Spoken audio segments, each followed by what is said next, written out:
கன்னிராசி நேயர்களுக்கு இந்த வாரத்துக்கு உண்டான டாரட் ரீடிங் என்னன்னு பார்ப்போம். இந்த வாரம் நீங்கள் உங்களை கொஞ்சம் தனிமைப்படுத்திக்குவீங்க.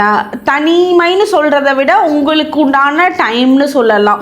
ஏன்னா ரொம்ப எமோஷ்னலி எல்லாருக்கூடையும் கனெக்ட் ஆகி உங்களுக்குன்னு உண்டான ஒரு பாயிண்ட்ஸை வெளிப்படுத்த முடியாது. எல்லாமே நீங்கள் அடுத்தவங்களுக்காகவே வாழ்ந்துகிட்டே இருக்க மாதிரி உங்களுக்கு ஒரு ஃபீல் கொடுக்கும்.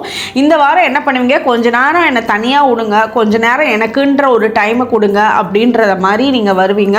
அதே மாதிரி ரொம்ப டாக்ஸிக்கான ரிலேஷன்ஷிப் உங்களுக்கு கூட இருக்காங்கன்னா அவங்கக்கிட்ட இருந்து என்ன தயவு செஞ்சு விட்டுருன்னு நீங்கள் டைரெக்டாக சொல்லிட்டு இது பண்ணிக்குவீங்க.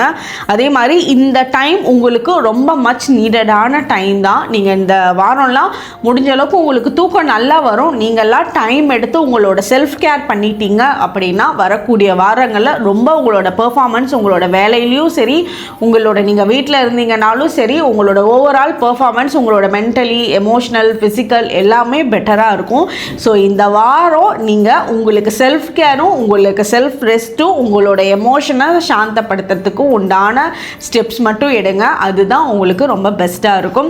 ரொம்ப யாராவது உங்களை ரொம்ப டார்ச்சர் பண்ணிகிட்டு இருக்காங்கன்னா அந்த இடத்துல அப்படியே சைலண்ட்டாக அந்த இடத்துக்கு நீங்கள் எந்த ஒரு ரியாக்ஷனும் கொடுக்காம பிரேக் எடுத்துருங்க. அதுதான் உங்களுக்கு பெட்டர். உங்களுக்கு உண்டான ஏஞ்சல் நம்பர் 666. கமெண்ட் செக்ஷனில் 666 ஏஞ்சல் நம்பர் டைப் பண்ணுங்கள். தேங்க்யூ.